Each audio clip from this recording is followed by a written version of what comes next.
Hey aliens, it's Bill. So I think the world might be ending, which is not ideal.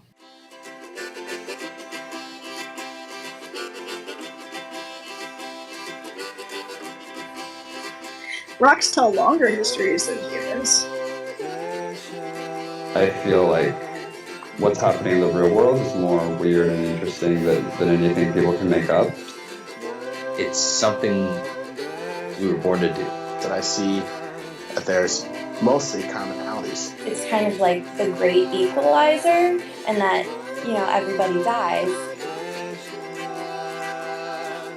Okay. All right, aliens. Hello. Hello, aliens. Hello, alien. Hello, aliens.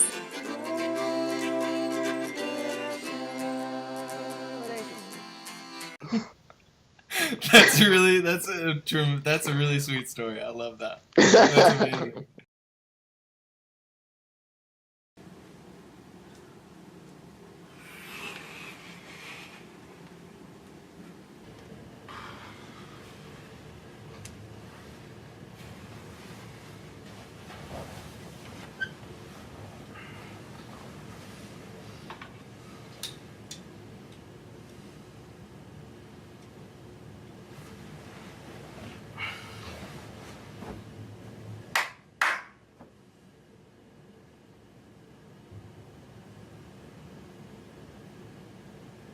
Dream interpretation glasses initiated. The world is ending.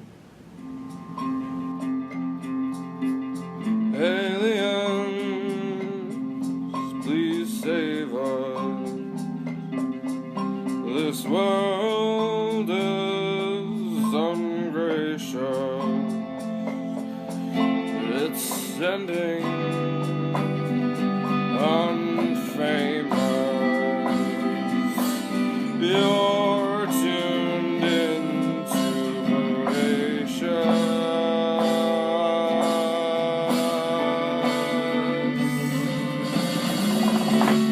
Bill Bishop. Sorry. Hey aliens, it's Bill. Hope you guys are having a good day. So I think the world might be ending, which is not ideal.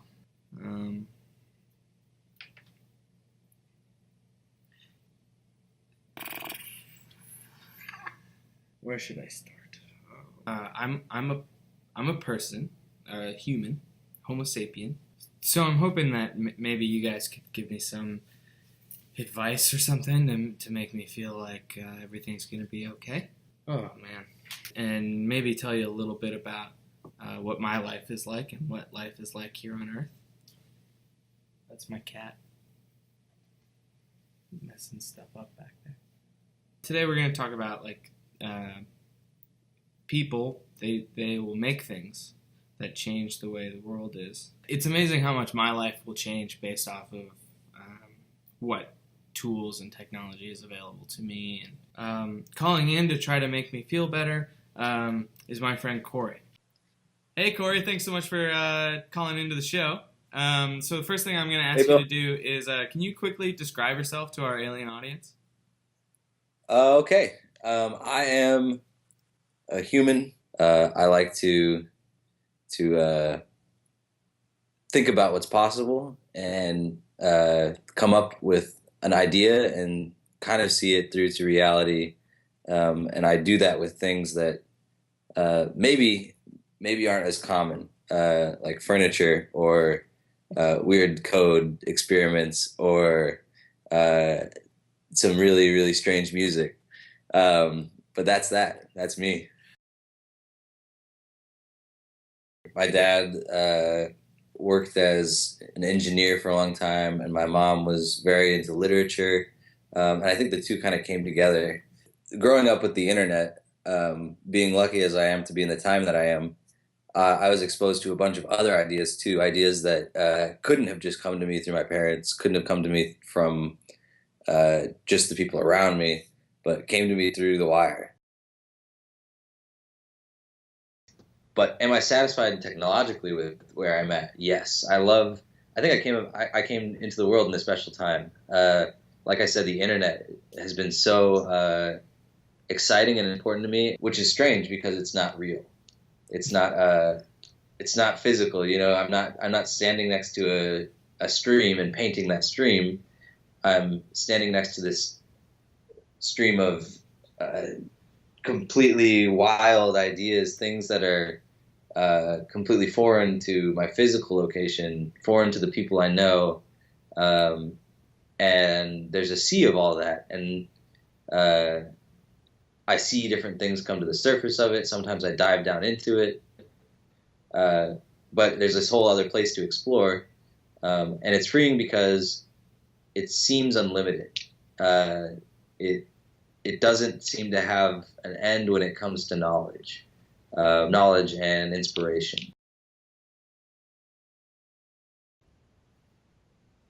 People make things for a lot of reasons. They make them because they're bored. They make them because they want to change their surroundings. They make things oftentimes for other people. Sometimes they make them to kill other people. Sometimes they make them because they're in love and it's the only way they can show it. Sometimes they make things because they have something they want to say, but they can't.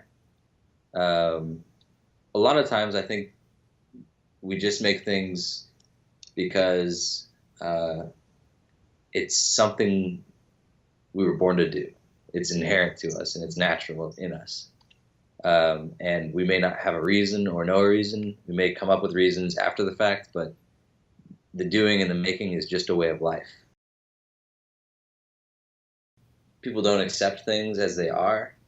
They decide based on something that exists inside of them, some belief that things can be better, a taste that drives them to make something different, love for somebody else, or a love for the pursuit of something exciting. Even just the desire to travel from one place to another. All of it's the enemy of complacency. It's the enemy of continuing things as they are, no matter what. People are going to keep taking what's inside of them and remaking the world in their own desires and images. Dear aliens, if you haven't done so already, please enter full screen mode. Keep your audio-visual receptors at a comfortable distance from the screen and enjoy this bodacious stream. Hello? Hello? Is this real? Hello? Try to calm down. What's got you worked up? I don't know what to do. Do? What do you mean, do? The world is ending and I just feel like I haven't done anything.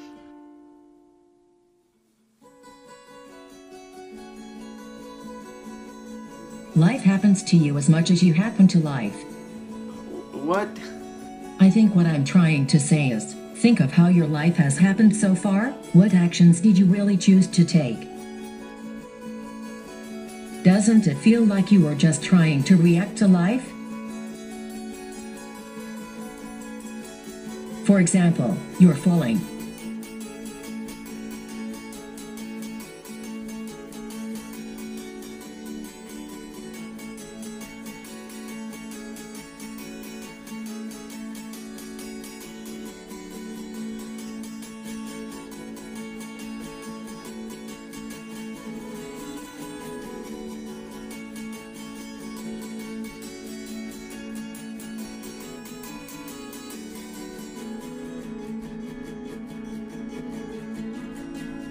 Say, do you like mystery stories? The mystery is time. You watch the clock and the road. Has the knowledge we've been discussing created a Frankenstein monster which is about to destroy us? Gives you something to think about, doesn't it?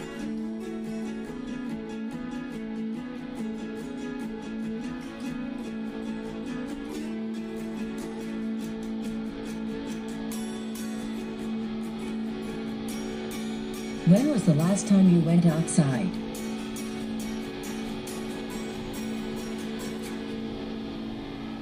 don't know what I'm doing.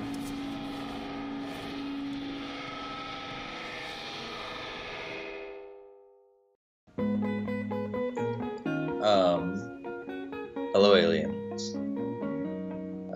I have a few things I want to say about myself, and a few things just to say to you.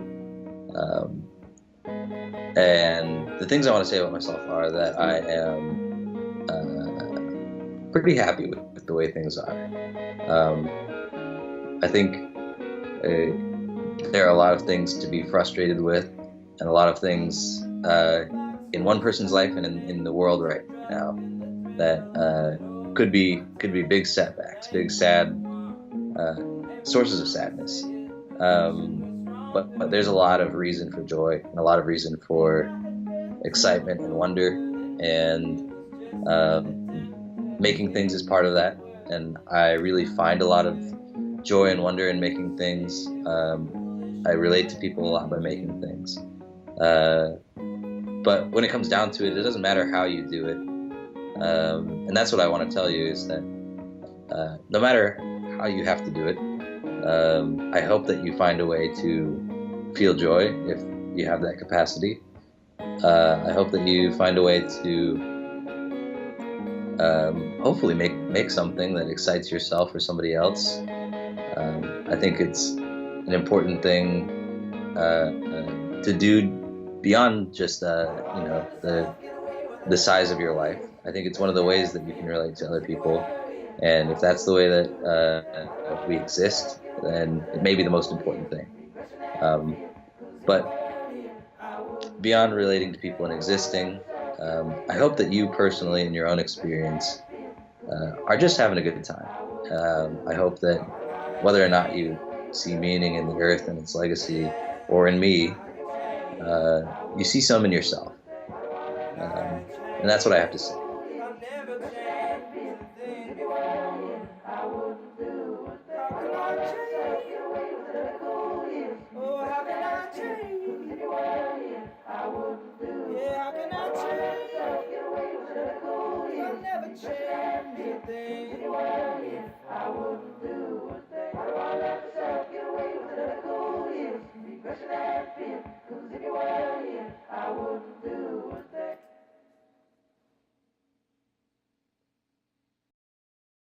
I would be pleased if they thought that I was a fun grandmother. I'm very grateful for the family I have and the attention they've all given me, much more than I ever expected. And I just am happy that they all have happy lives.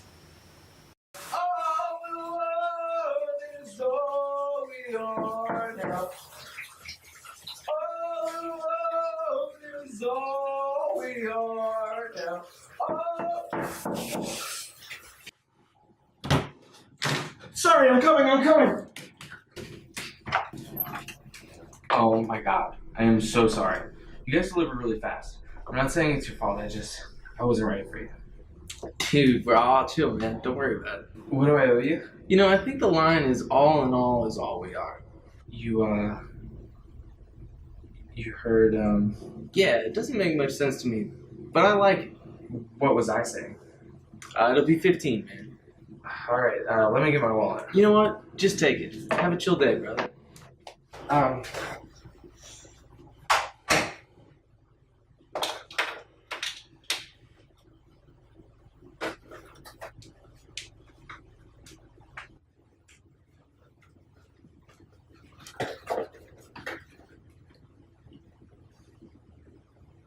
Dream interpretation glasses initiated. The world is ending.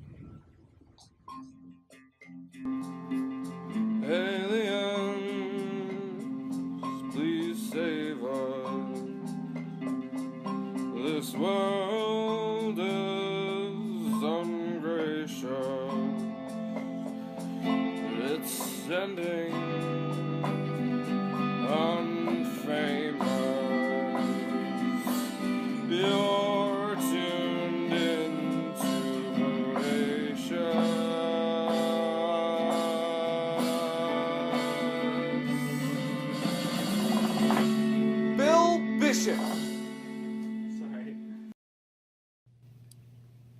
Hey aliens, it's me, Bill. So I'm still not optimistic about the world not ending. I sometimes feel really weird about how I express myself. I feel like insecure because I have to try. I have to try to figure out what I want to say, and when people are like, just be yourself, um, that can be really hard. And I think you're here to say hello. You want to say hi to the aliens? You want to say hi to the aliens? Hi, aliens. It's me. I'm a cat. Oh. Anyway, today we're going to talk to my friend James. He's got a lot of cool stuff to talk about, so let's just get to it. Thanks so much for being on the show, James. First things first, can you describe yourself to our alien audience? Yeah. I'm James Tutson. I am a musician from Iowa. Grew up here, went to college here, and that's what I do. That's who I am.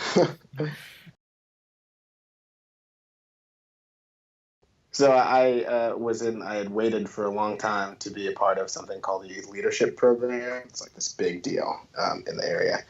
And like our very first event was to go to an Iowa football game, which is like, we don't have NFL, so Iowa football is like where it's at. And so I wanted to look really good to impress these people who I wanted to be my new friends. And the way that I chose to do that was to wear overalls, but to wear a shirt over my overalls. I don't know why I thought that was cool, but that's what I wanted to do. So over almost alls. Over some, but not over all. I started really having to go to the bathroom, but we couldn't find a bathroom. So as a kid, I'm like trying to hold this in. I'm like, find a bathroom. Finally, we find one, and I sprint over to this porta potty. Like I get inside, and then I remember I put a shirt over my overalls. And so I'm like struggling to get it unhooked, all this stuff, and it was too late. So I, peed all over my overalls in this porta potty. Anyway, I stayed in there, and finally, after a while, like too long, my mom comes over. She's like, "Okay, what's going on?" Like, Jay, come out. I'm like, "No, I'm not going to come out." She's like, "Come out." I'm like, "I'm not going to come out." She's like, "Okay, let me in." So I let my mom in, and she's wearing these Hawkeye sweatpants, and she sees what I've done to my overalls. She's like a short woman, petite. So she takes my overalls, and she puts them on and gives me the Hawkeye sweatpants. And then, like, the whole rest of the day, I got to be, like, with my friends. I was so excited. It was amazing. And then she was the lady who peed her overalls. That's a really sweet story. I love that. That's amazing.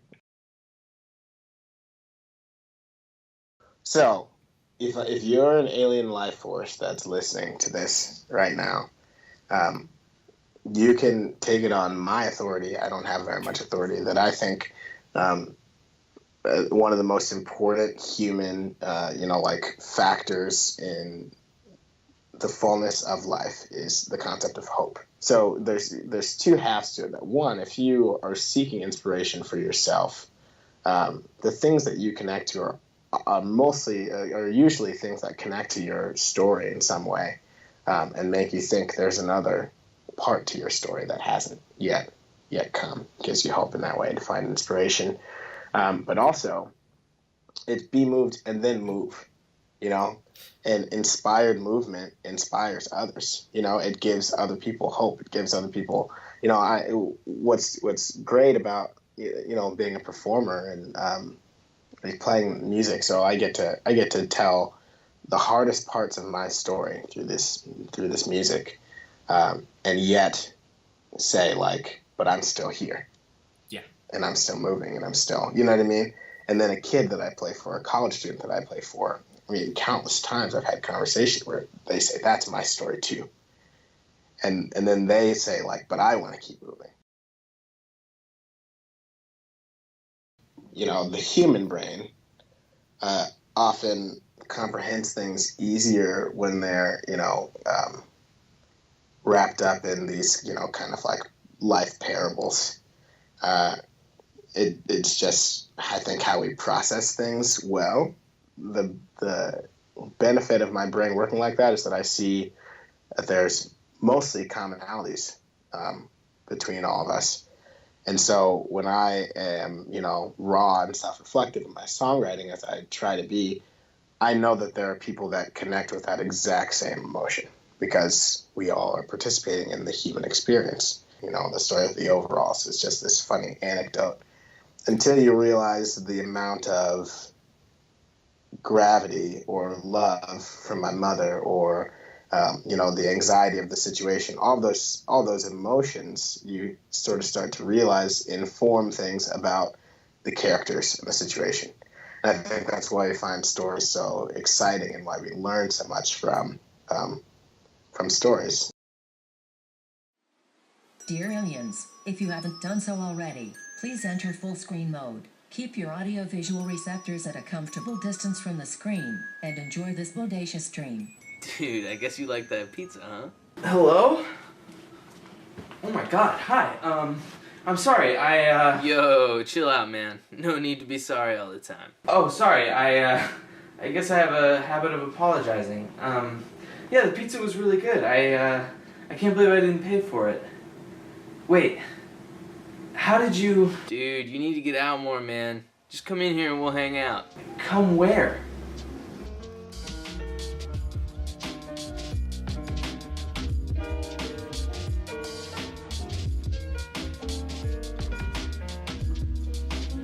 Dude, you just gotta enjoy your life, man.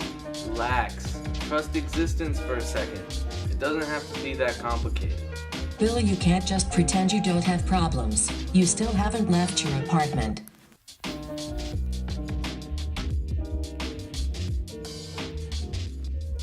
I know you feel confused about your life. That's okay. The world can be absurd.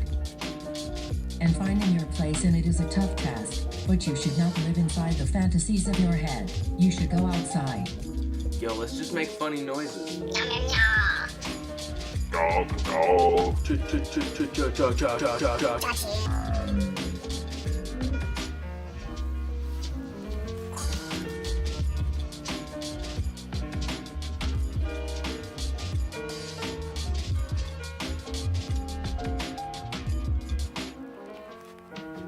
No, you don't have to pretend to be cool. Express yourself truthfully and there will be more hope in the world. Chill vibes, chill vibes for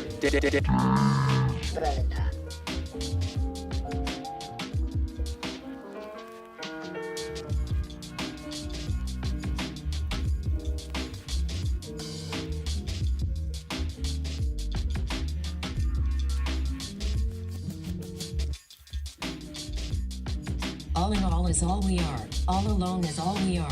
All alone is all we are. All in all is all we are.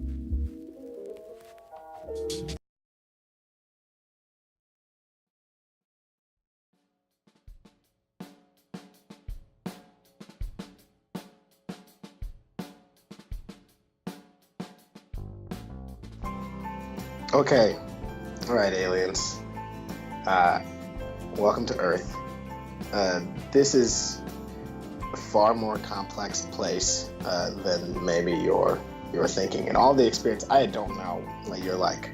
And all the experiences I have, thinking about alien life forms or things, they kind of think humans are simplistic and, underdeveloped and not worth time. I don't know if you believe that or not, but I think it's a far more complex place than that. But I think people are just looking to be related to. Like they're looking for somebody to love them unconditionally. I think these are themes that kind of like transcend maybe the conflicts that we face as humanity. And so, if you're looking for a way to engage with us in a positive way, or if you're not looking to destroy us, I think proximity is the key. I think proximity is the key to our human experience. That if we get close to each other, we are very likely to be inspired. We are less likely to have hatred toward each other. We are more likely to understand each other. We are more likely to become open-minded. We're more likely to grow in our consciousness, in our respect, in our spiritual development. I think it's all about proximity. It's all about, if you have somebody that you disagree with, or somebody whose lifestyle you don't understand, if you get close to that person, that's going to change everything. That's going to diminish hate. It's going to offer hope. It's going to inspire others. All of those things that I talked about earlier, that I believe in.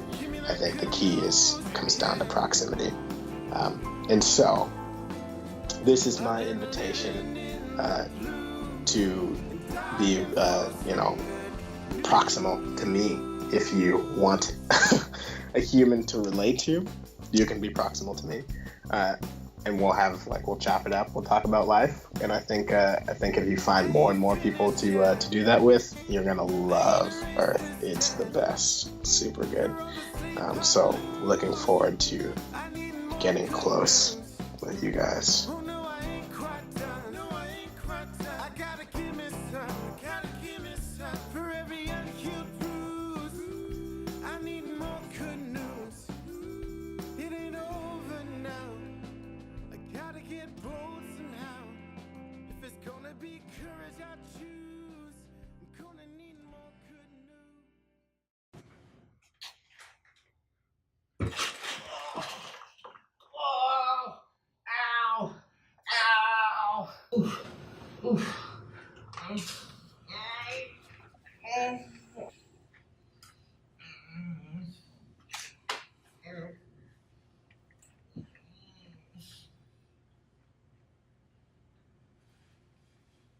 Dream interpretation glasses initiated.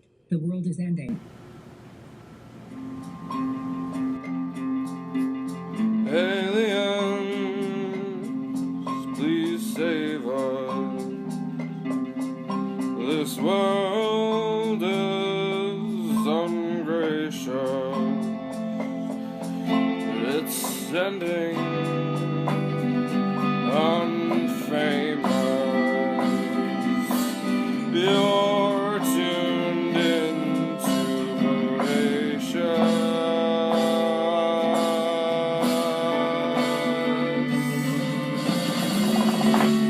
Bill Bishop. Sorry. Hey aliens, how are you? How's it going?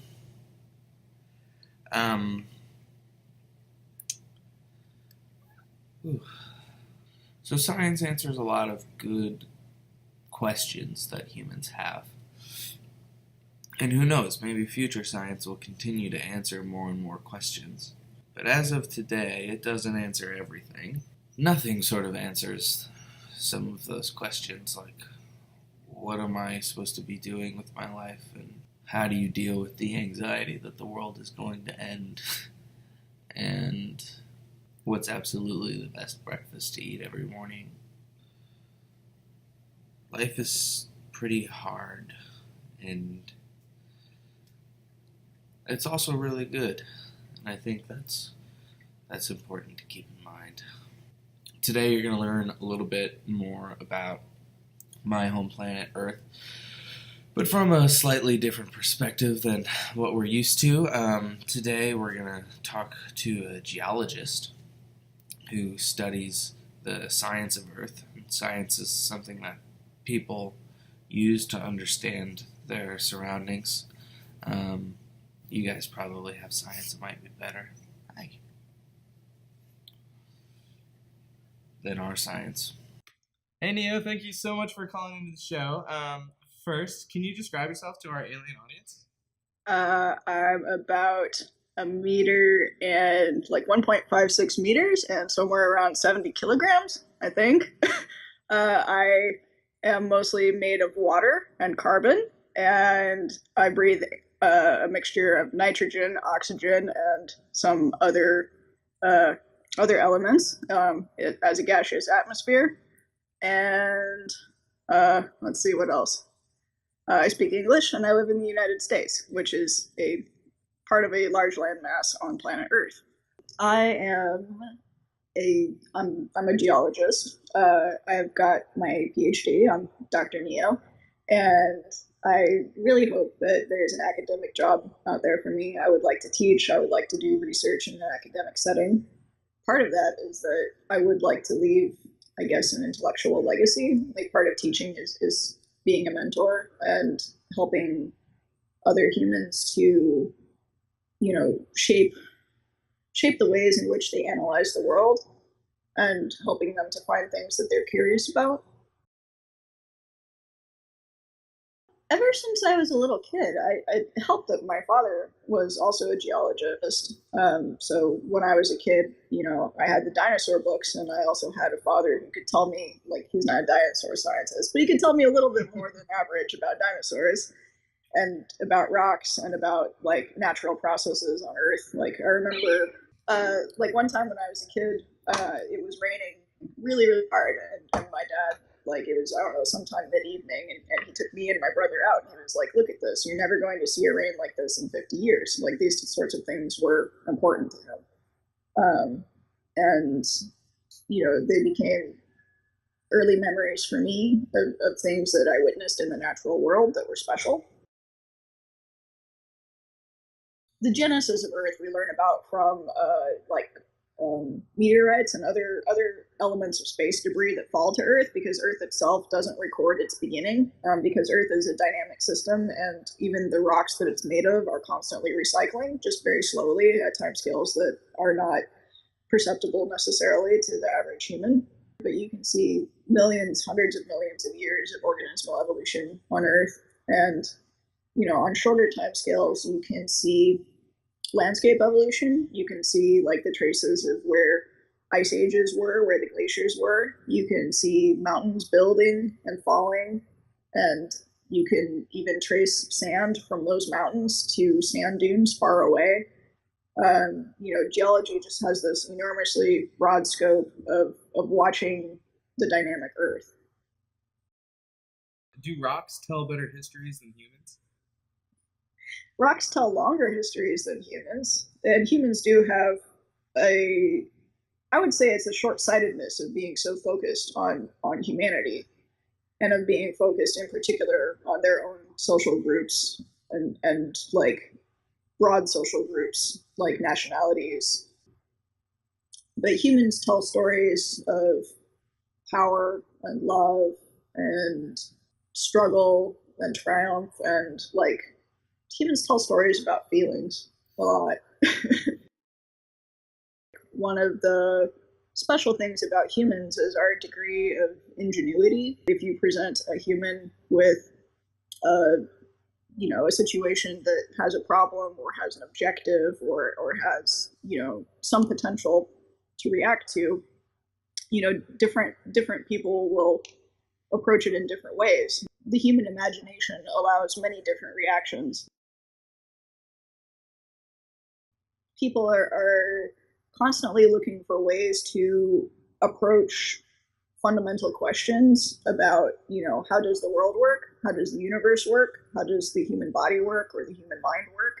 And approaching them in innovative ways. Voyager and the golden records that are on it are I think, I honestly have, like, I've gotten a little choked up, a little bit teary, thinking about how special that is. Before that, the very first thing that humans wanted to send into space was a message of, here we are, and we hope to find you in a spirit of sharing. Dear aliens, if you haven't done so already, please enter full screen mode. Keep your audio-visual receptors at a comfortable distance from the screen, and enjoy this bodacious stream.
never know what's around the next corner.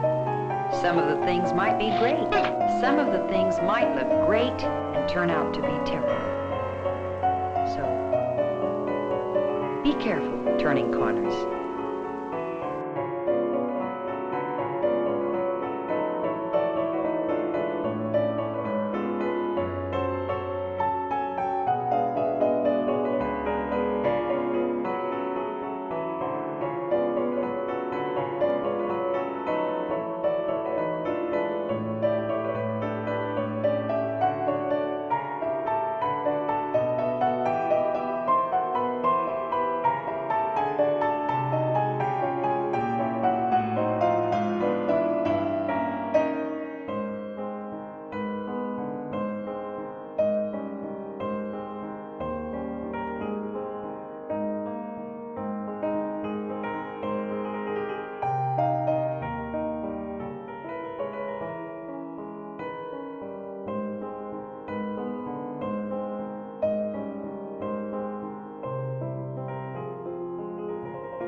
Hello, aliens. I think my message is to try not to judge humanity too terribly for the way that we've treated our planet and its co-inhabitants. Humans are a species that tries. I think that we perceive things, we think about them, and we try. We try to live, we try to help each other. I think that human kindness, or the potential for human kindness, is one of the most powerful forces on Earth, and I hope that we develop it more in the future. We've got to be kind. The great human writer said that. He said, damn it, you've got to be kind. And that's what I've got.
Good evening, ladies and gentlemen, and welcome to the 7 o'clock news.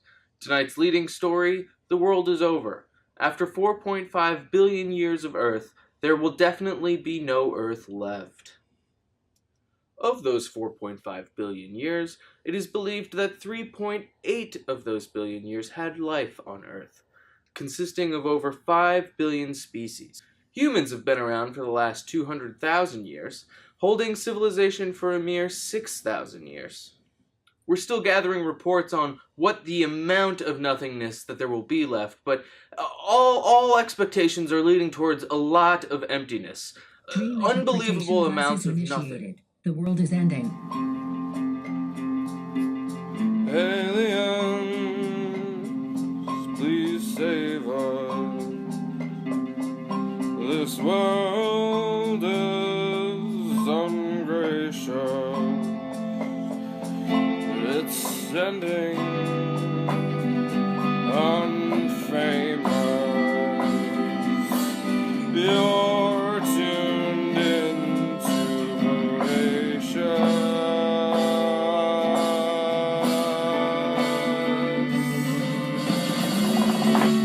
Bill Bishop.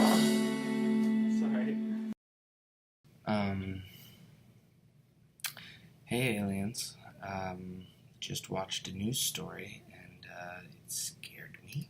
Here's typically what it looks like. I get out my phone and I just go like this. and I don't.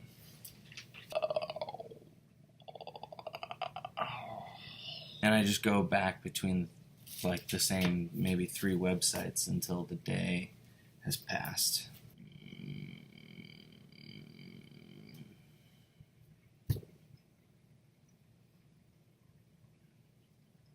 Sometimes it's not so fun to get scared by reading things. It's not bad. I don't know. I don't mean to be so pessimistic. I'm just confused. That's what I am. I'm confused.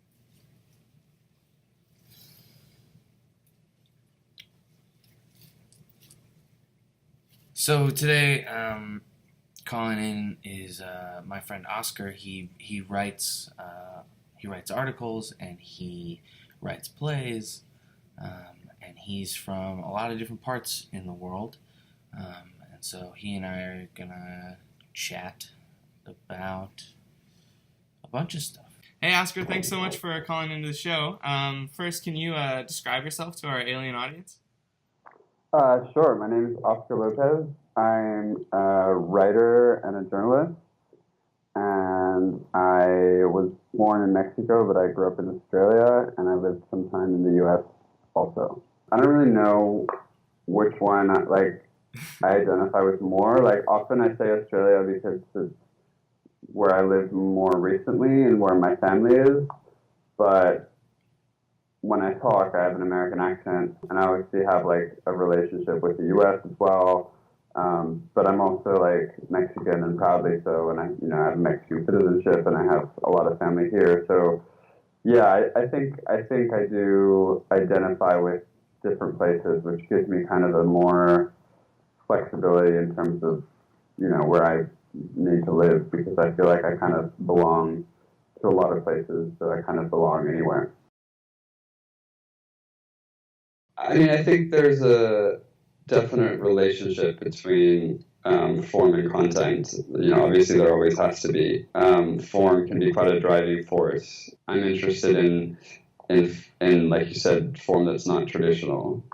There's something interesting about having restrictions. I think having barriers and pushing up against them is kind of interesting. Partly that the reason I'm interested in both sort of nonfiction theater and nonfiction writing is that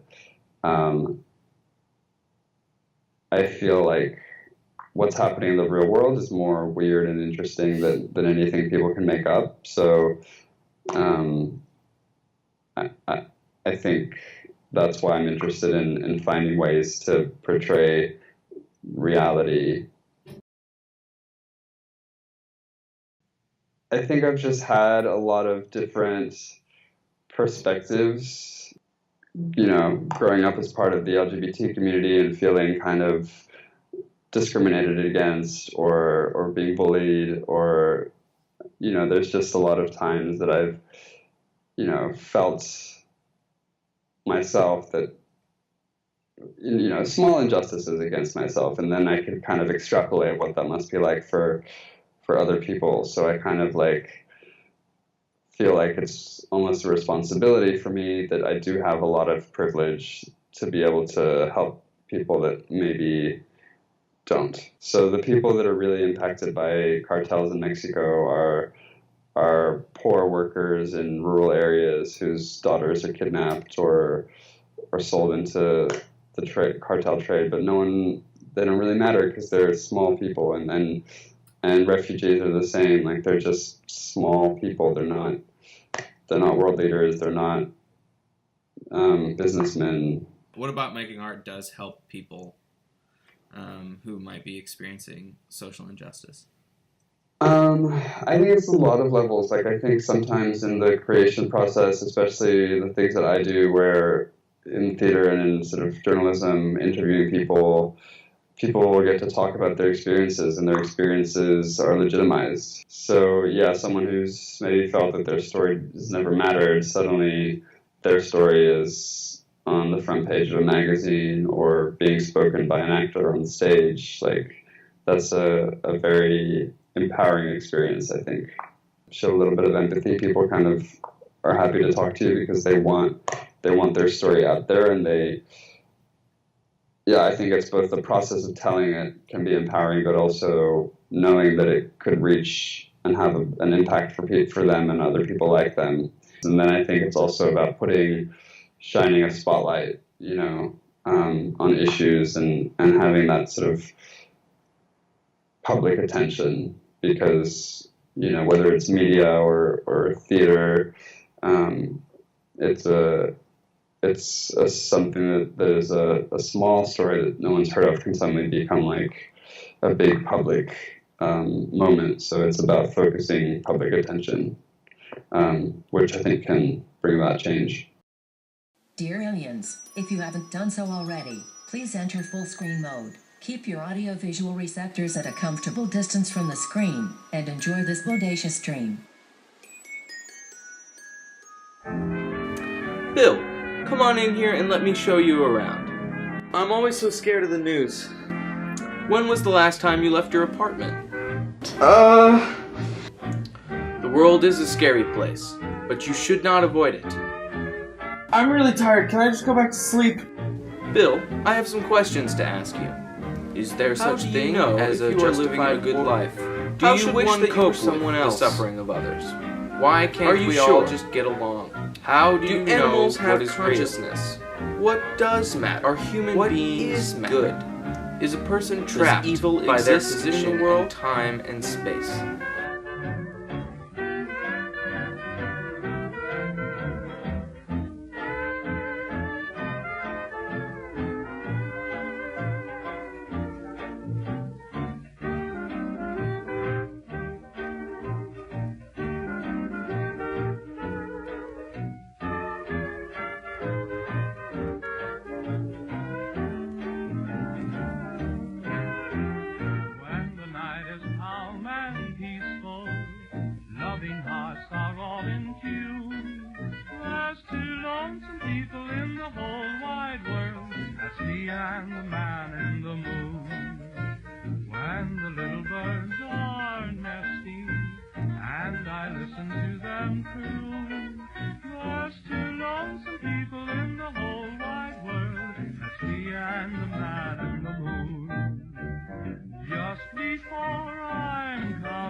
Hello, this is us reporting from planet Earth, the most complicated, interesting, fascinating, and beautiful place I've ever known. I hope we're not too confusing for you, but among all the chaos, there's some amazing stuff happening.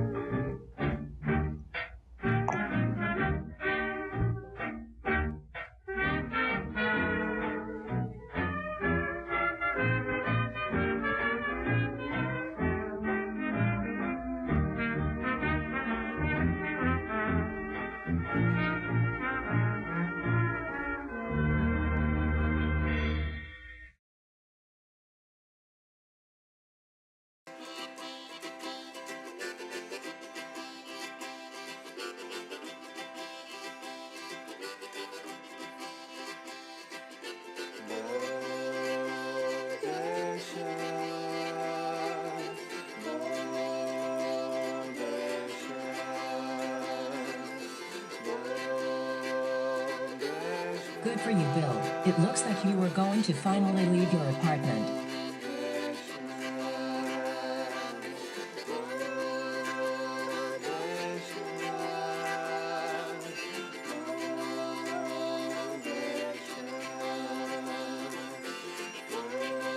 Well, never mind.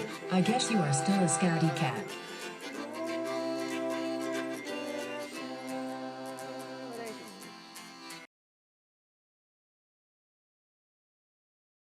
Dream interpretation glasses initiated. The world is ending. Aliens, please save us.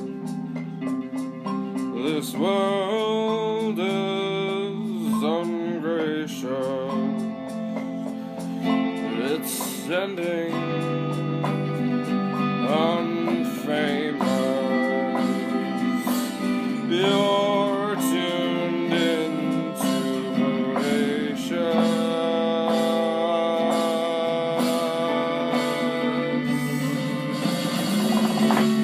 Bill Bishop. Sorry. Hey, aliens. It's me, Bill. I've been trying to think about why I'm doing this, why I'm talking to you.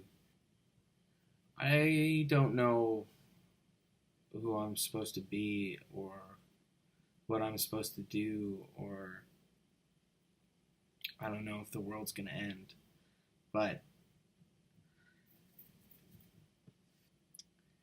anyway, that's that.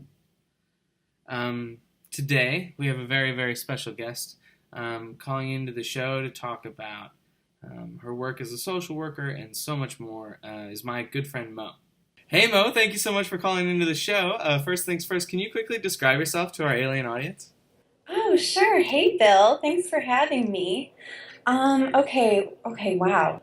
I guess I would describe myself as just someone who really values kindness, and I kind of base everything that I do on the golden rule, so like treating other people how I would want to be treated.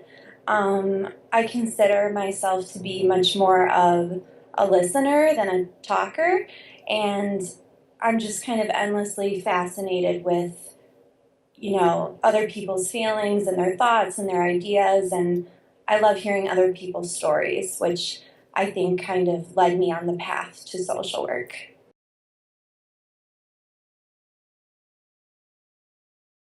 Working on the southwest side of Chicago, I do work with a lot of people who come from low-income neighborhoods, and it's really difficult because they have all of these obstacles in society in addition to illness. I work with a lot of clients who, are different races or different ages or come from different countries, and you really just have to be open to everyone's unique experiences and to go in and understand that maybe I didn't have the same experience as you, but I'm here to listen, and I want you to feel comfortable in sharing your story, and I'm going to learn from you. Like, you can teach me just as much as I can try to help you. That just genuineness really, it opens people up, and they feel a lot more comfortable sharing their story when you come in just being honest about how little you know.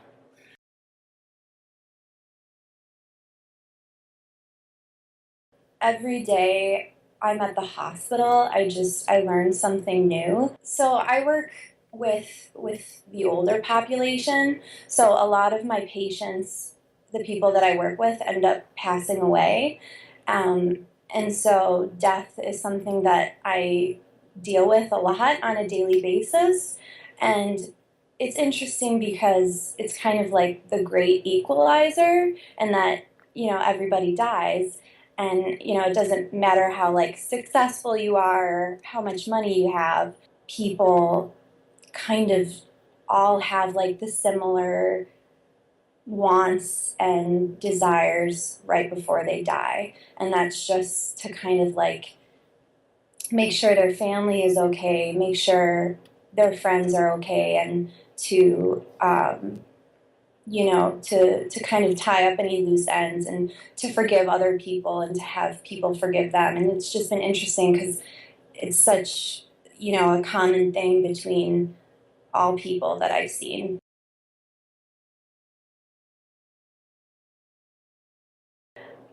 I think a lot of the times when I tell people what I do, they can get a little like, ew, like, they don't really know how to talk about it.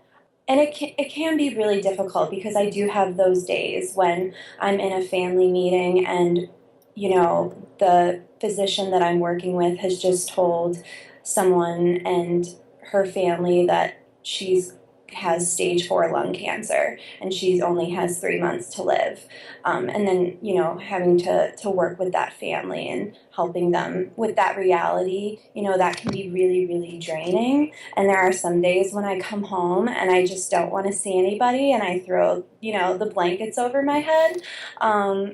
But with me, I think what I do does require passion and a certain set of skills. And I think it's such an honor to go on this journey with these families. And, it's just, again, it's just such an honor to have them open up such an intimate part of their lives to me and that I get to be a part of that and to make it better for them. We as humans just love sharing with each other. Our greatest fear is being alone and feeling alone or feeling like you're the only one who is experiencing this. And when we're able to, to express ourselves and then to find others who have expressed themselves in a similar way, and then we can, share those experiences with each other and learn from them. I think that's what being human is all about.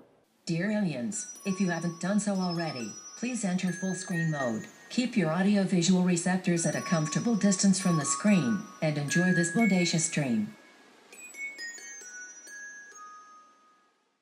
In orbit. Would you let time slip away on you? Or would you use it well?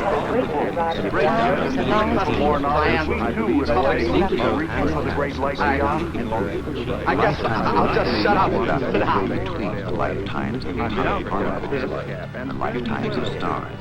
Sometimes I feel so depressed and anxious, forgetful of the past, worried for the future, and overwhelmed by the present. Then sometimes, things change and feel different, and all of a sudden time has moved on. What is the end? How should we think about everything that came before? Of course there was never anything to figure out, nothing to worship, nothing to fear. Challenges are not enemies, but rather friends. Curiosity, the pleasure of learning, your ability to pursue truth relies only in what you decide to trust. Trust what you love.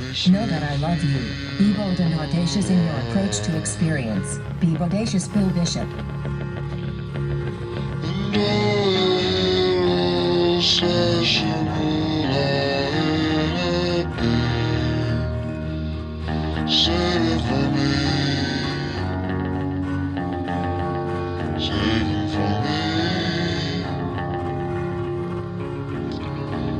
I should have blessed my demons not to make a day. Keep them from me. I keep them from me.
aliens. This is Maureen speaking from Earth.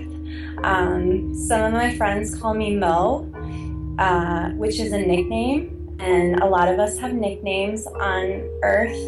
You can call me Mo because I consider you a friend now.